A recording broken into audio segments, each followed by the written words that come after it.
حضور نے فرمایا جب میت کو دفن کر کے فارغ ہو جاؤ تو اس کی قبر پر کھڑے رہو.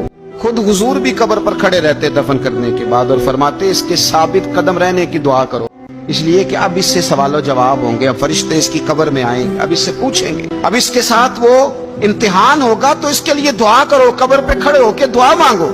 ایک حدیث میں فرمایا کہ اتنی دیر دعا مانگو، اتنی دیر دعا مانگو کہ جتنی دیر اونٹ ذبح کر کے کھال اتار کے گوشت بنا کے، اونٹ ذبح کرنا سب سے زیادہ مشکل ہے، اونٹ ذبح کر کے کھال اتار کے گوشت بنا کے بانٹ دیتے ہو، اتنی دیر مرنے والے کی قبر پہ کھڑے رہ کے دعا مانگا کرو، کیونکہ اب فرشتے آئیں گے، سوال و جواب ہوگا. مصنف عبدالرزاق میں حدیث ہے کہ ایک بندے کو صرف ایک کوڑا مارا گیا تھا قبر میں، تو اس کی ساری قبر میں آگ بھڑک اٹھی. تو پوچھتا ہے کہ یہ ایک کوڑا مجھے کیوں مارا گیا؟ تو انہوں نے کہا ایک وجہ تو یہ تھی کہ تو پاکی پلیتی کا خیال نہیں کرتا تھا، اور دوسری وجہ یہ تھی کہ ایک دفعہ ایک مظلوم نے تجھ سے کہا تھا میری مدد کر، اور تو مدد کرنے پہ قادر تھا، تیرے اندر ہمت تھی، اور تو اس کی مدد کے لیے تیار نہیں ہوا. وہ ہمارا مشہور فکر ہے نا کہ سانو کی لگے پرائی لڑائی پرائی آگ نو اسی گھر کیوں لے آئیے. تو وہ جو ہمارا خاص معاملہ ہے نا کہ کسی کی مدد نہیں کرنی، وہ ہمیں خراب کرتی، ہمارے حالات بگڑ جاتے ہیں. مدد کرنے پہ قادر ہوتے ہیں پر کسی مظلوم کی مدد، ایک کوڑا لگا تو پوری قبر میں آگ بھڑک اٹھی.